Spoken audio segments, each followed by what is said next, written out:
A light at the end of the tunnel. We end as we began, with a map. You've been so busy focusing on Antarctica and all the lies of the satanic cabal that you forgot to examine the location that brought you here in the first place. The North Pole at the center of Gleason's map and the flat plain we call Earth. Gerardus Mercator was a Flemish geographer and cartographer and is responsible for the Mercator projection for navigation, in which north is up and south is down. It is pretty much the same map we refer to today as the standard map of Earth. A year after his death in 1595, Mercator's family compiled his life's work into an atlas, which contained his earlier works. Here is one of his atlases produced in 1569. The map's polar extremities of north and south are represented by huge bodies of land. In panel 13, a more detailed look of the North Pole or the Arctic is provided. It shows a quasi-circular body of land at the North Pole, separated into 4 quadrant continents, with what appears to be an island in the middle.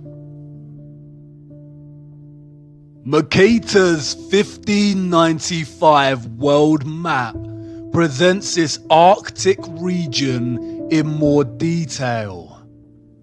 The body of land or rock in the center of these 4 quadrant continents here is called Rupes Nigra, which translates to black rock. The official historians of the world tell us that Mercator's vision and influence came from the text Inventio Fortunata, a conveniently lost book containing a description of the North Pole as a mountain surrounded by a giant whirlpool and 4 continents, with 4 directional rivers. Historians date the book to being created in the late 14th century and tell us that no pages or extracts of the lost book have ever been discovered. There are a vast amount of maps from this era, from all different cultures, that depict the North Pole in a similar way.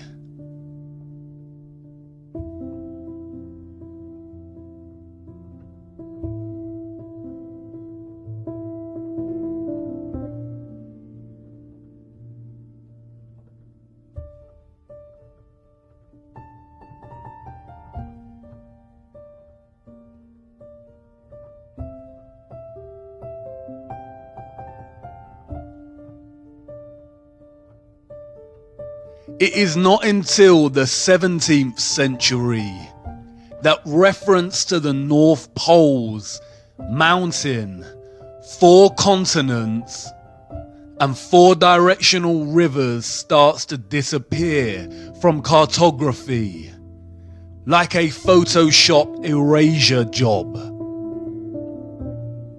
This coincides and aligns with the rise of Galileo, the father of heliocentrism. They tell us there is no land at the North Pole, just a large ice sheet. Google Earth, however, refuses to even give us the ice sheets. They love to show us their thwarted version of Antarctica, but when venturing north, all that remains is Greenland.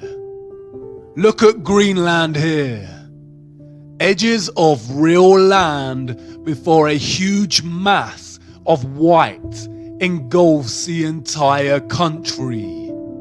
This does not look real. They claim that Google Earth works by superimposing satellite images, aerial photography, and GIS data onto a 3D globe. That's great. So where are the perpetual ice sheets at the Arctic Sea? A closer look at the North Pole here is very telling. Zooming into this little island, something interesting appears. A glitch in the matrix. A line that runs from this island to the center of the Arctic Sea. Deliberate mocking on their part, or just amateur NASA-style Photoshop skills.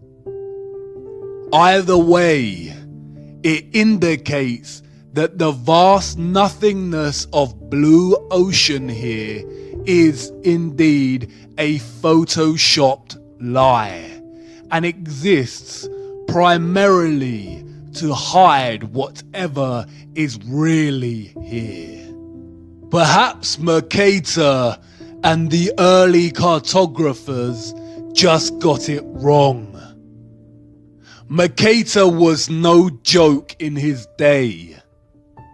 His maps were not merely fantastical creations of the world as he dreamed up and saw fit.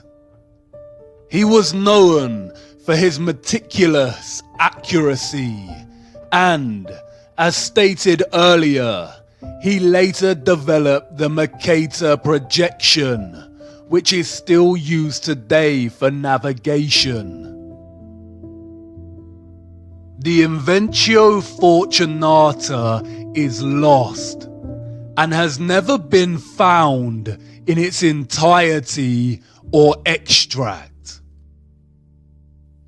But an old letter from Mercator to John Dee, the advisor to Queen Elizabeth I, provides insight. John Dee wrote to Mercator to inquire about the North Pole.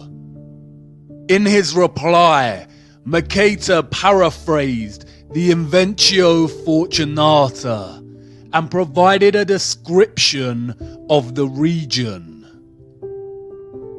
In the midst of the four countries is a whirlpool, into which there empty these four indrawing seas, which divide the north, and the water rushes round and descends into the earth just as if one were pouring it through a filter funnel.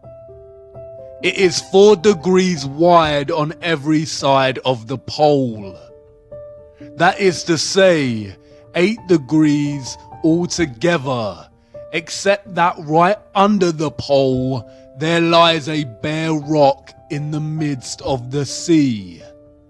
Its circumference is almost 33 French miles, and it is all of magnetic stone, and is as high as the clouds. It is black and glistening. In Johann Ruysch's 1508 map, the North Pole is represented in a similar manner, and the map's legend states, "It is written in the Book of the Fortunata, under the Arctic Pole there is a high magnetic rock, 33 German miles in circumference. A surging sea surrounds this rock as if the water were discharged downward from a vase through an opening to 4 mouths below. Around are islands, of which 2 are inhabited. Here the ship's compass loses its property, and no vessel with iron on board is able to get away. A magnetic rock or mountain at the center, at the North Pole, with the northern star Polaris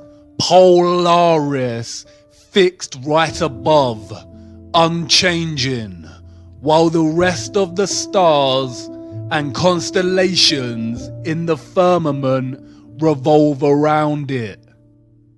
Could the source of all magnetism and electromagnetism on Earth emanate from this magnetic mountain?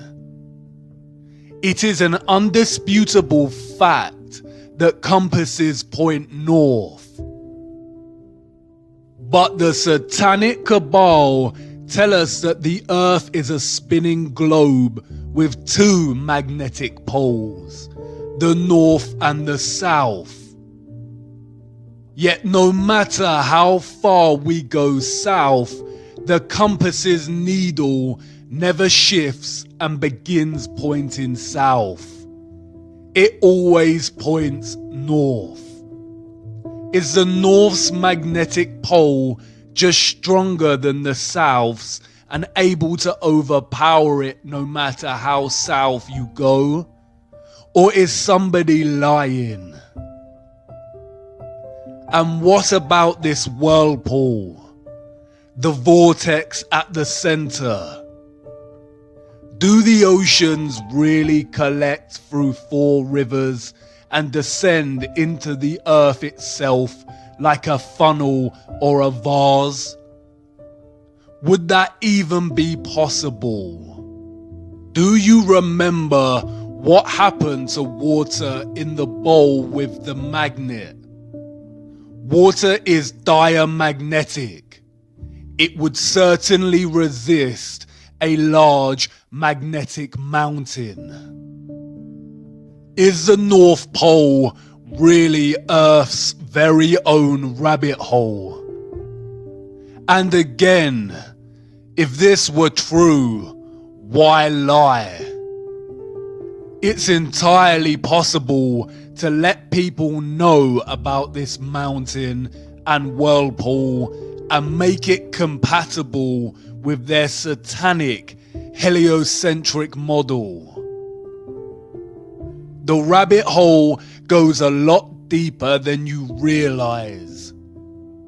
It's hard to imagine a bigger secret than flat Earth itself, the firmament, the giant trees and quarried land.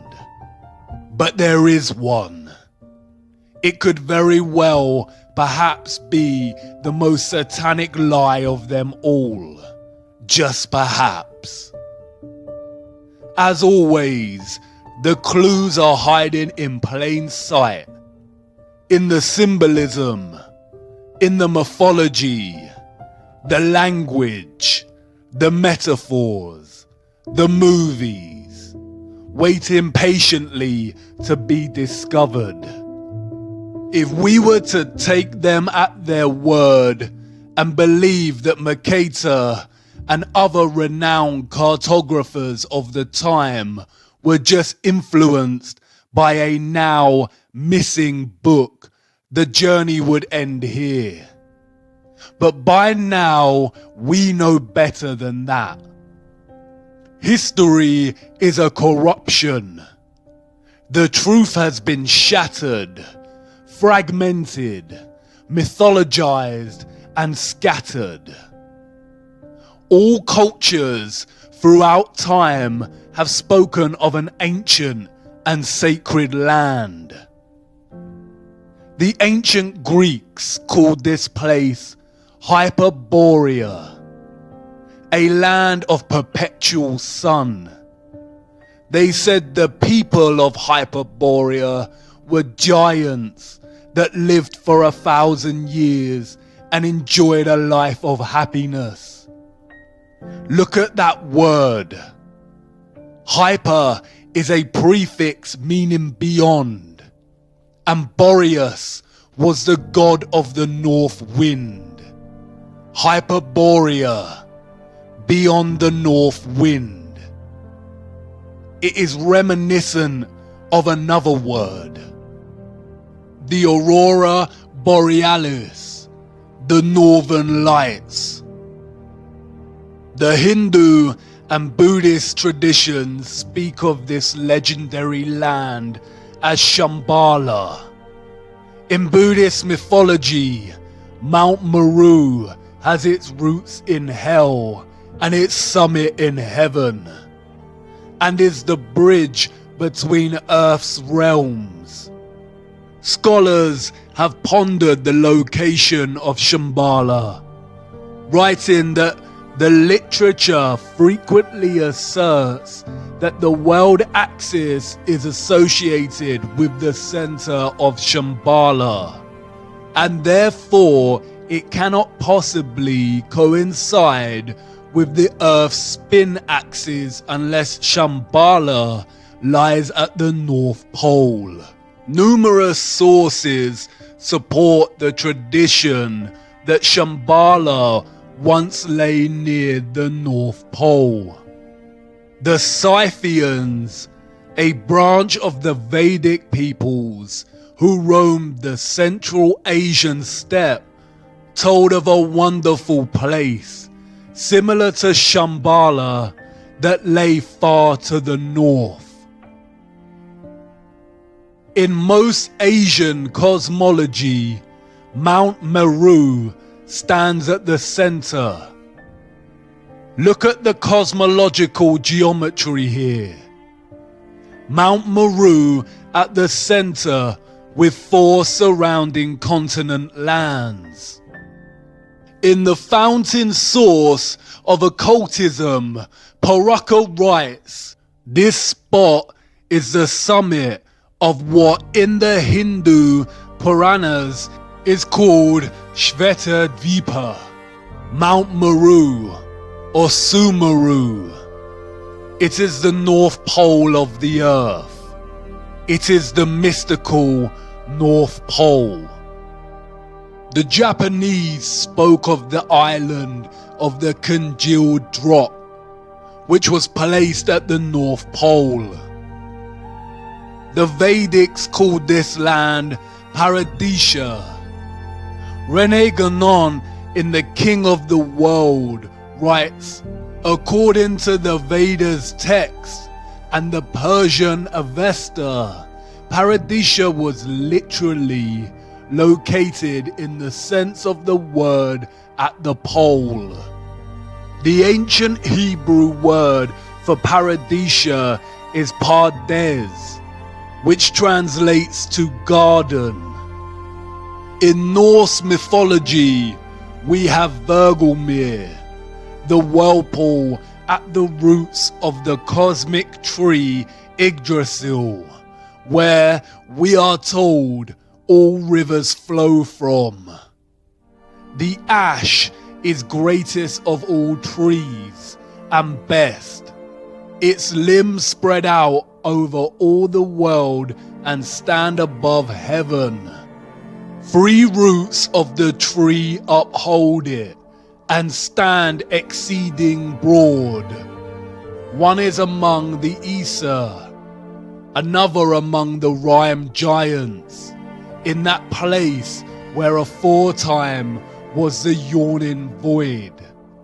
The third stands over Niflheim, and under that root is Vergelmir.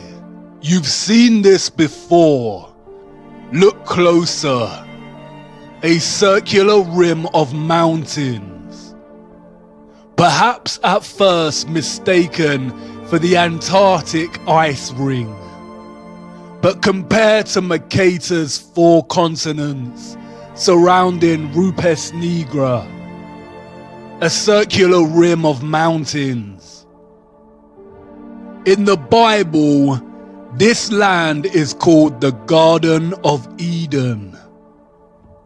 In the middle of the garden were the tree of life and the tree of knowledge of good and evil. A river watering the garden flowed from Eden. From there it was separated into 4 headwaters. The same 4 headwaters that Mercator depicts in his map. Beautiful for situation, the joy of the whole earth, is Mount Zion, on the sides of the north, the city of the great king. It has many names: Mount Zion, Mount Meru, Sumeru, Rupes Nigra, the Axis Mundi, the cosmic axis, the world pillar, the world tree, the tree of life. The connection at the center of this plane, connecting the above and the below, the source of God, the source of magnetism. The Book of Enoch is also consistent. And from there, I went to the middle of the earth and saw a blessed, well-watered place, which had branches which remained alive and sprouted from a tree which had been cut down. And there I saw a holy mountain, and under the mountain, to the east of it, there was water, and it flowed towards the south. All cultures have their own versions of this central axis, Mount Meru, or what the Bible refers to as the tree of life. Heaven's altar right here on earth.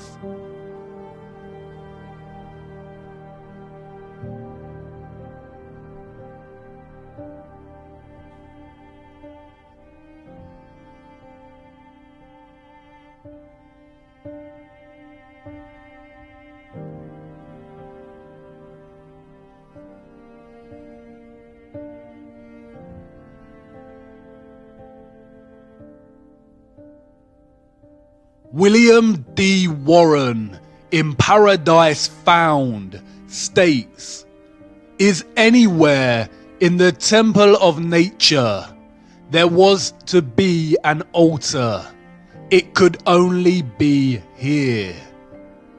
That it was here finds a fresh and unexpected confirmation in the singular agreement of many ancient religions and mythologies in associating their paradise tree with the axis of the world, or otherwise with equal unmistakableness, locating it at the Arctic pole of the earth. The North Pole is truly the land of 1,000 names.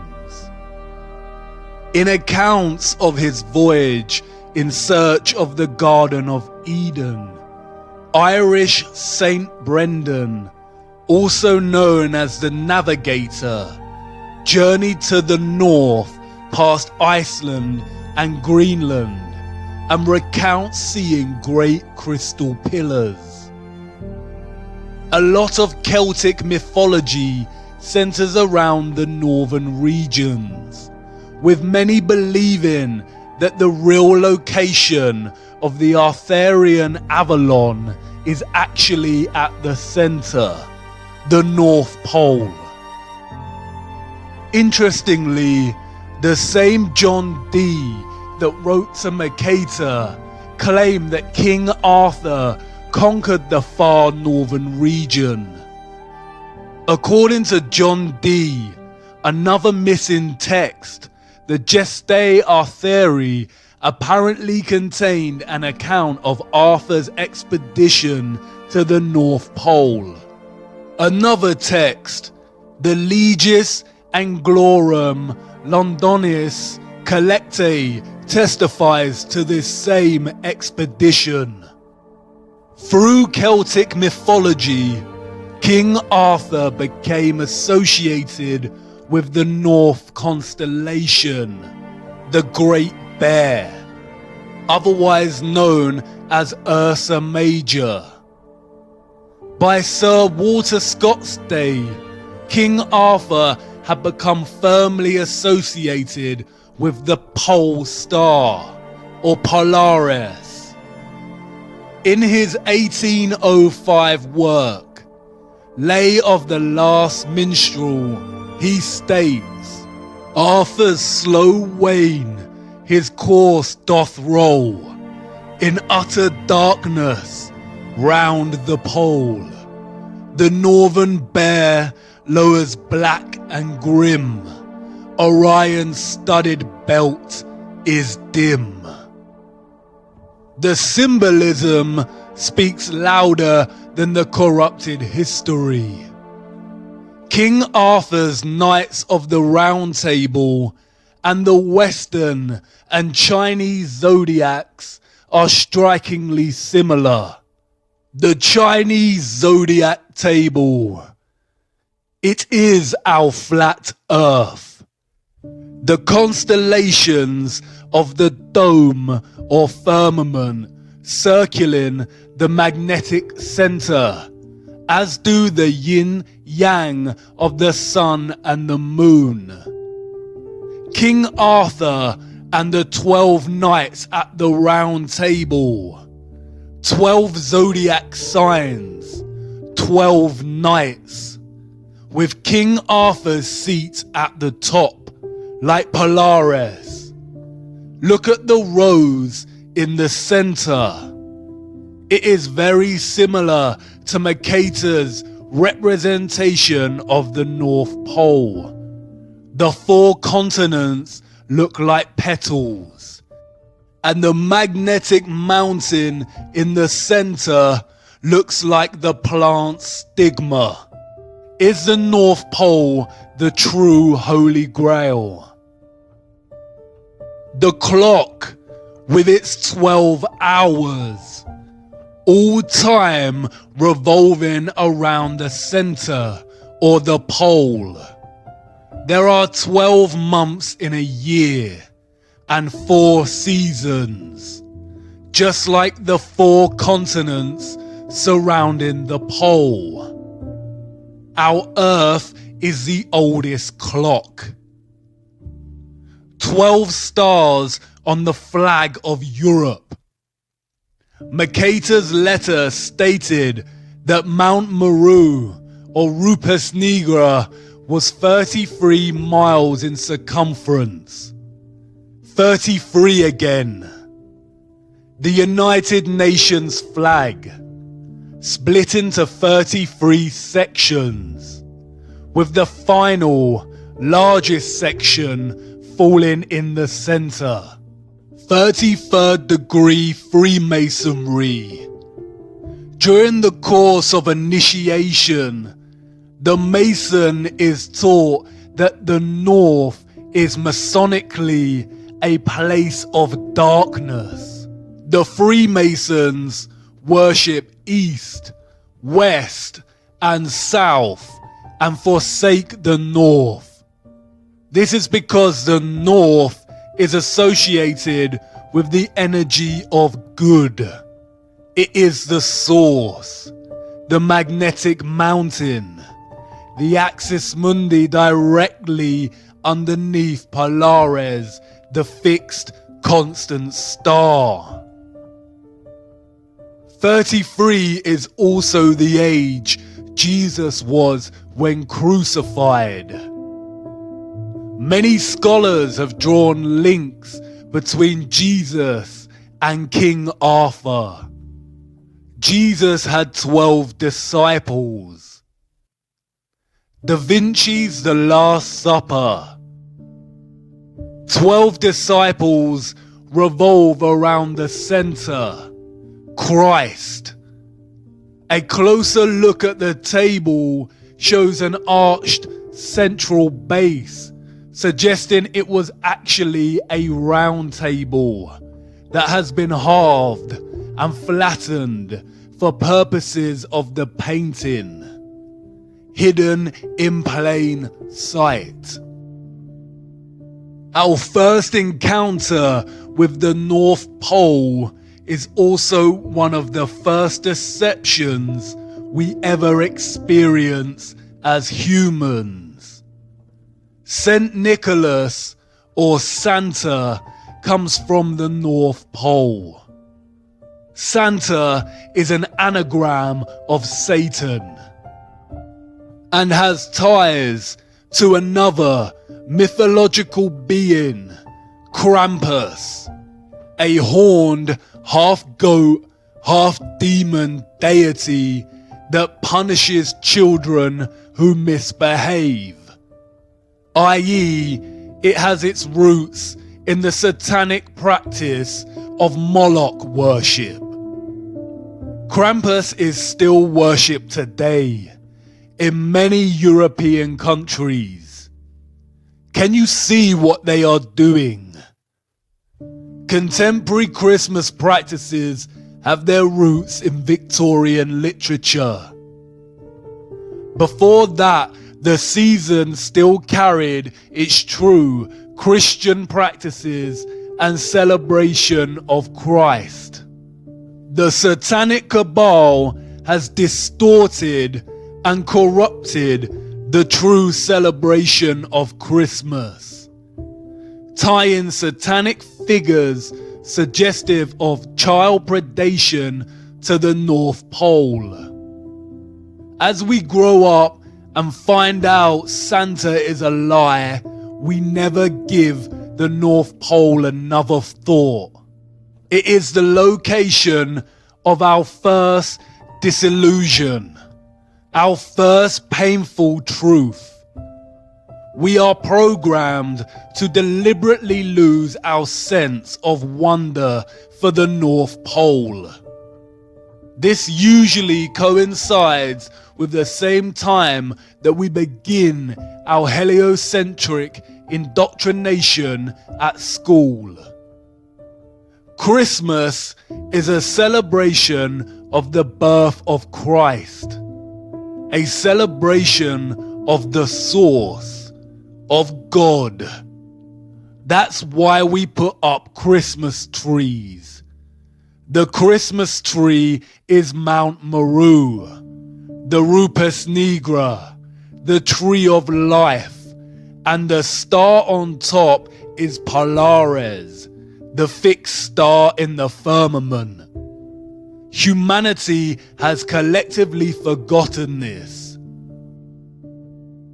The Christmas tree is a celebration of the magnetic axis mundi at the center of our flat Earth, and it has subsequently been corrupted and replaced by debased materialism. We no longer remember what we are celebrating. The satanic cabal must corrupt the North Pole.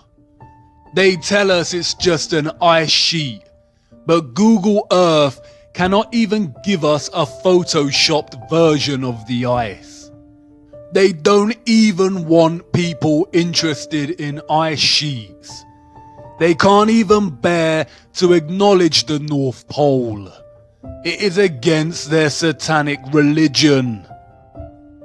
Hollywood movies always contain things hidden in plain sight. But there are a select few of these movies that are highly satanic and Masonic. The Truman Show is a metaphor for our programmed deception living under the dome. Rosemary's Baby, Monsters Inc., and Eyes Wide Shut all depict the elite cult of Satanism and the practices of Moloch, child sacrifice, and adrenochrome harvesting. The Matrix is an obvious metaphor of humanity's slave status. The Matrix itself being the programmed deception cast upon humanity, who have no clue to the true nature of their reality. But there is another film, probably the most Masonic of them all, The Wizard of Oz, Dorothy's journey through the land of Oz. Notice the red shoes. Do you remember what Macaulay Culkin said about the red shoes? Dorothy and her unlikely band of friends must follow the yellow brick road to the Emerald City to ask the wizard if she can be sent home. The author, Lyman Frank Baum, developed maps for his land of Oz. Does this remind you of something? 4 lands or continents surrounding the central Emerald City, just like the North Pole in Mercator's map. Look at the representation of the Emerald City in the film. Look at the domed halo surrounding the city. Much like the halo we see with representations of Christ. But does it remind you of something? Look closer. Columns. Basalt columns. The magnetic tree of life at the center, also cut down in our history. The Emerald City. What else emits an emerald green glow? The Aurora Borealis. The Northern Lights. Look at the yellow brick road in the film. A swirl to the center. A whirlpool of sorts. Somewhere over the rainbow. The rainbow again. The Bifrost Bridge from Norse mythology. A path between heaven and earth. Between Midgard and Asgard. Bifrost means the swaying road to heaven. In Islam, it is called Al-Sirah, the narrow bridge people must pass in order to enter paradise. Look at the ancient Siam city in Thailand. This is supposed to be a recreation of Sumeru Mountain. Look at the bridge you have to cross on your journey. And what about the whirlpool at the center? Mercator described it as a filter funnel.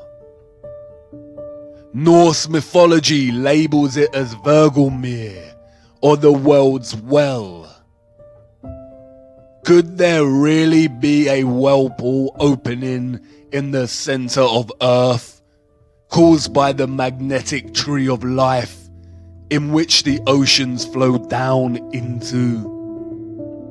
Paul the Deacon, an 8th century Benedictine monk, wrote that where the ocean extends without bounds is that very deep abyss of waters which we commonly call the ocean's navel. It is said twice a day to suck the waves into itself and to spew them out again. By the whirlpool of which we have spoken, it is asserted that ships are often drawn in with such rapidity. Gerald of Wales, royal clerk to King Henry II, wrote, "Not far from the islands towards the north, there is an astonishing whirlpool in the sea, towards which there is a set current of the waves from all quarters, until, pouring themselves into nature's secret recesses, they are swallowed up, as if it were in the abyss." In the Historia Norwegiae, an anonymous 12th century Norwegian monk describes the exact same phenomenon. The greatest of all whirlpools is to be found there, which engulfs the strongest ships. There is a very deep abyss in the earth itself, and alongside it are open-mouthed caverns containing winds. These winds draw to them the waters of the sea through hidden passages in the earth.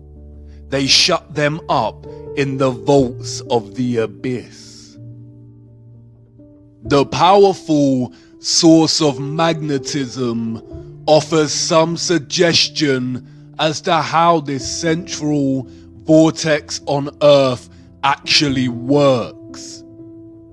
Not only is water diamagnetic and will resist gaining proximity to a magnetic mountain, creating an opening, but also a powerful magnetic source and a powerful central axis mundi would generate a strong electromagnetic field or electromagnetic stream. This takes the form of a toroidal electromagnetic field. Even in their heliocentric lie, they acknowledge that the Earth's magnetic field is toroidal, or shaped like a torus.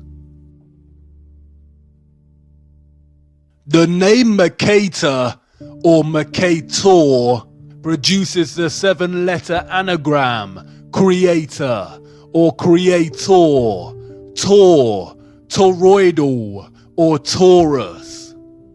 The source of the toroidal magnetic field lies at the center, or the bull's eye, the bull, the torus. Do you see how they have corrupted the torus by making it synonymous with the horned animal? The toroidal electromagnetic field is a stream of all vibration, frequency, and energy on our flat plane. A constant dance of the above and the below, with our earthly plane in the center. The toroidal field draws the oceans in at the central axis mundi vortex. As the water is drawn into the center of the earth, it keeps going and is most likely drawn out again at the perimeters of Antarctica. Hence, that is why there is so much ice. It freezes because there is not much sunlight at the outer perimeters of flat Earth. The ice has always melted at a constant rate, and this has been used recently to fuel the climate change hoax by the satanic cabal. This central vortex at the North Pole would also suggest the possible existence of the biblical Great Deep, and offer some clues to the existence of water above the firmament. all of which are outside of our perception's grasp and have been hidden from us. As absurd as this constant recycling of water sounds, the same process is happening right now inside of your body and never stops. Blood is pumped from the body into the right atrium and then is drawn up into the more central right valve to the lungs, which oxygenates the blood and pumps it into the left atrium at the heart's periphery, which is then drawn up into the central left valve back into the body. Speaking of the stars in the firmament, Enoch said that we shall err and take them to be gods.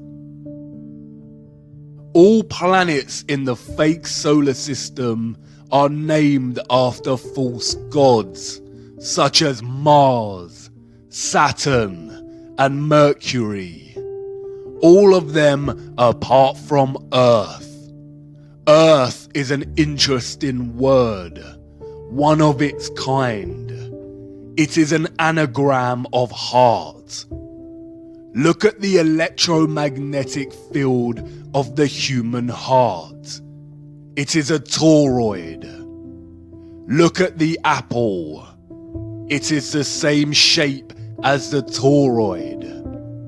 What fruit did Satan tempt Eve with in the garden, the center of the earth? Hidden in plain sight, as above, so below, the microcosm and the macrocosm. What lies inside of Earth at this central vortex? Who knows? But it could explain the phenomena of the auroras at the poles. Perhaps the mysterious green light is atmospheric light coming from inner Earth, or the light emitted at the junction between realms. The word aurora borealis is very similar to the word Ouroboros, the serpent eating its own tail. A satanic symbol we see used over and over again. Many have speculated that the Ouroboros symbolizes the ice ring at Antarctica. Oro comes from the ancient Greek meaning for tail, and Boros comes from the ancient Greek meaning for swallow. Boros is also very similar linguistically to Boreas, god of the north wind. The Ouroboros is also present in the Norse cosmology. Circling the center, the Bible referred to it as Leviathan, a creature with no mate, its tail placed inside of its mouth. It signifies how the North Pole and the Antarctic ice ring meet in the continual, infinite recycling of the oceans caused by the flow of energy from a toroidal electromagnetic field. It also symbolizes the continual dance between good and evil. The good being the Arctic North Pole and the evil being Antarctica. The ant prefix of Antarctica is precisely the same prefix used to signify opposition and being against. The Arctic is Christ, and Antarctica is the Antichrist. So many of the satanic elite are obsessed with Antarctica. In the mythologies, It is only the pure of heart that can enter the North Pole Center, Hyperborea, the Emerald City, the Garden of Eden. And we see this motif play out over and over again in their satanic mocking of our ignorance, while they continually lead us further and further away from knowing the truth, keeping us rooted to giving our energy to their satanic matrix. The recent BFG movie shows the characters jumping into another realm at a center with a giant tree.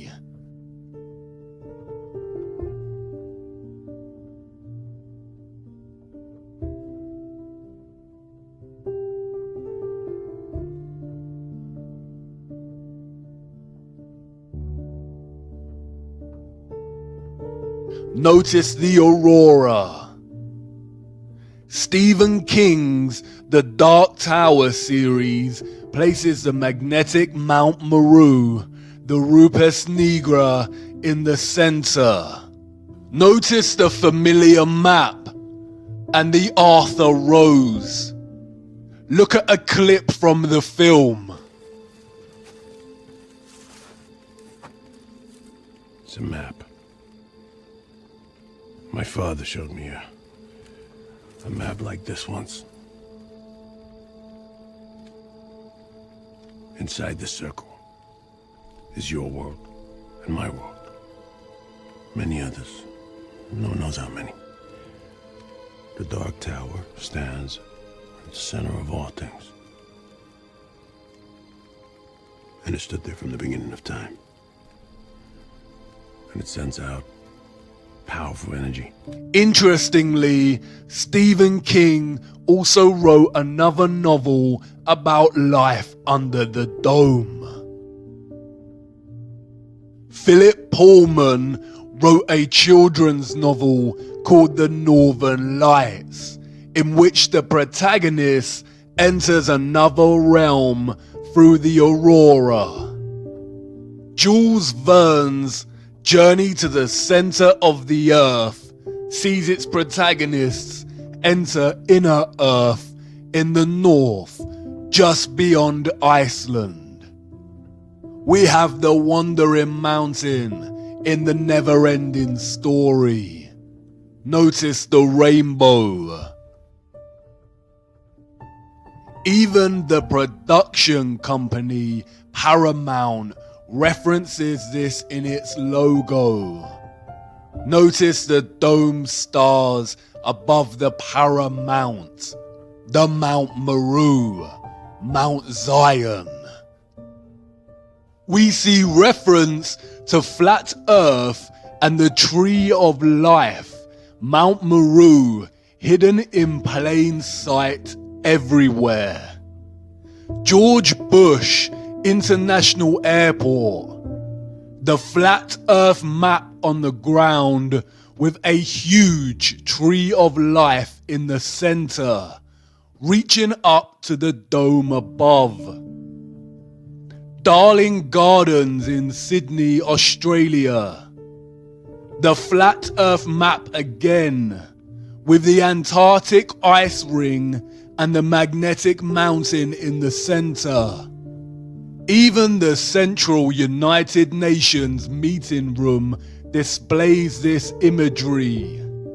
Notice the starred dome above and the grand gold pillar in the center. What about flights? Wouldn't pilots have noticed if there were a huge vortex at the center of the Earth? Well, perhaps, if they actually flew over the region. Flights are restricted, we are told, because it is too cold to fly over the Arctic and Antarctic regions. They tell us they have the technology to send people out into cold space, but not to cross the polar zones. In fact, a closer look at flight paths more generally exposes their heliocentric lie. On a globe Earth, South Africa to Australia should be a straight path over the Indian Ocean. They could even refuel at Madagascar if necessary. But no such flight exists. They all stop off at Dubai, Hong Kong, or Malaysia. A huge detour that makes no sense on a globe, but makes complete sense when looking at a flat Earth map. It's the direct flight path on flat Earth. We are running out of time. It is important to acknowledge the remaining and resistant beauty of our world, despite the vast amount of barbaric quarrying. It is undeniable that our flat Earth quarry retains aspects of beauty, sometimes so powerful it is described by humans as breathtaking. Although we are a species born out of the barbaric behavior of those who destroyed the Earth, Carbon-12 is not the entirety of our biological design. Like the land, we retain elements of the good, which can be traced back to divine creation, or what is called God. Whether you view God as a being, vibration and magnetism itself, or something else does not matter. God is the source, the intelligence that designs and creates. Hexagonal efficiency is just one geometric design found in living organic matter. There is a sequence and ratio underpinning all geometric shapes, life, and matter itself. These are the Fibonacci sequence and the golden ratio. The Fibonacci sequence, the mathematical sequence of adding the last two numbers that came before, starting with 1. As the sequence continues, a constant ratio of 1 to 1.6 appears. This is called the golden ratio and continues indefinitely. To imagine what a 1 to 1.6 ratio looks like, compare it to a 1 to 1 ratio. Any rectangle with any two of the numbers of this Fibonacci sequence forms what is known as the golden rectangle, a perfect rectangle.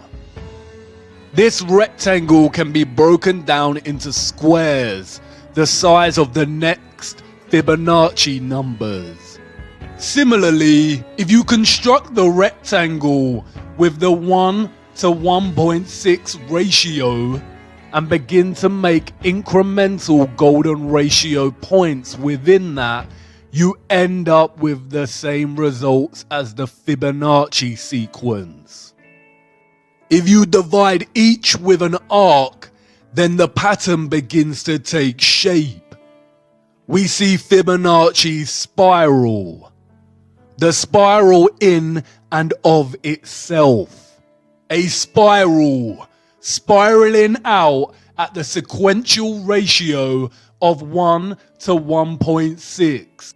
Fibonacci's spiral is literally found everywhere in the natural world, on both a microcosmic level and a macrocosmic level.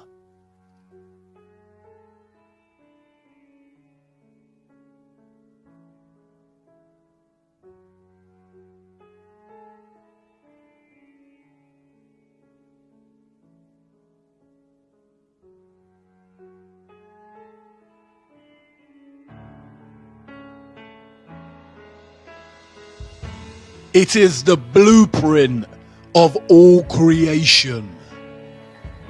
It is not a coincidence that the entire education system pretty much ignores the golden ratio and golden spiral. We are not taught about this because the inevitable conclusion of understanding the omnipresence of this ratio is to acknowledge intelligent design and creation.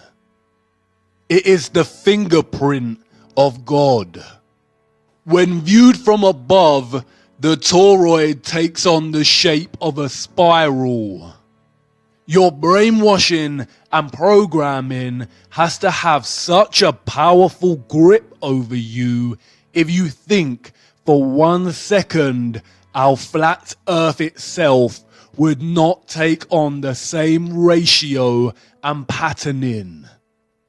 A golden spiral concentrating into a central vortex at the North Pole. Do you see how they have taken the fingerprint of God, the spiral, and corrupted it through the most evil act that can be committed?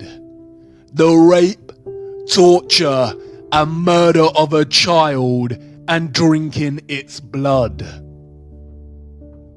How to continue after discovering such evil exists and the deceptions cast upon humanity. What to do when things fall apart, when down becomes up and up is now down, when those you trusted the most deceived you and let you down, when the storm comes. Center yourself. Return to the center, and not in the way they tell you. There is a reason the satanic cabal pushes things like meditation and want you to participate in blind positivity. There is a reason that most organizations now subscribe to this narrative and ask you to attend to your well-being. They want you to accept that reality is stressful and full of corruption, to normalize it, and tell you the antidote is forced relaxation, to switch off and ignore, and forced positivity, which in reality is just to ignore the matter at hand and replace it with delusional positive thoughts. In other words, to turn a blind eye.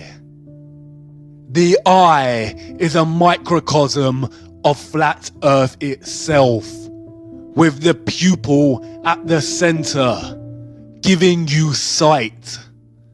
Center yourself, but not through their methods. There is only one way to achieve centrality and stillness. The eye of the storm, immutable and still while all around it energetic rage. The tree trunk, steadfast as the wind rattles its branches. The truth is objective. It cannot move, cannot bend, cannot fall apart. It is positively charged. It stands up to any counter argument. And because of this, the truth is pure and is fixed.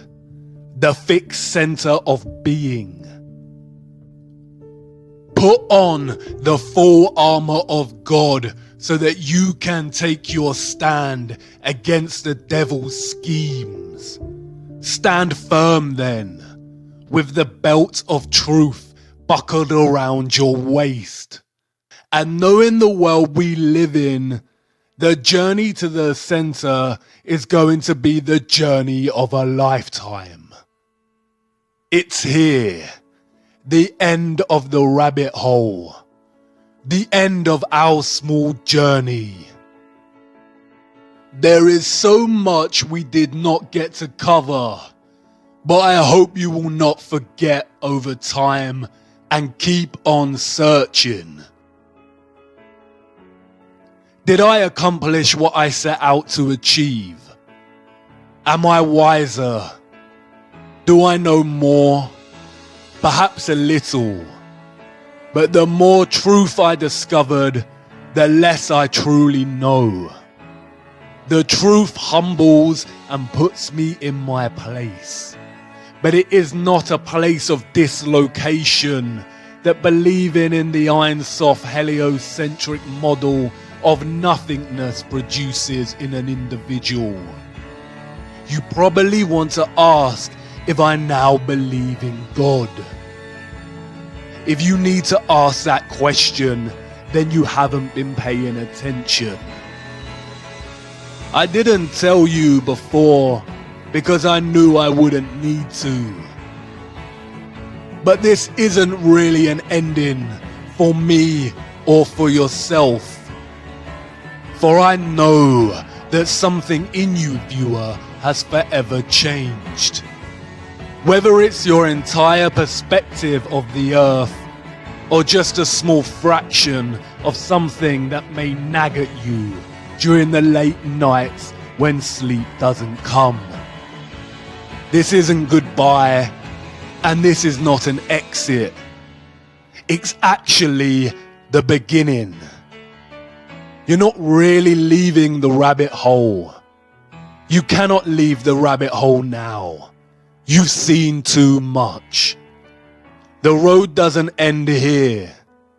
It's just a brief pause at the crossroads of another entrance to another rabbit hole. The journey of a lifetime. And who knows where it will lead you, viewer. But let's hope it's closer to the center.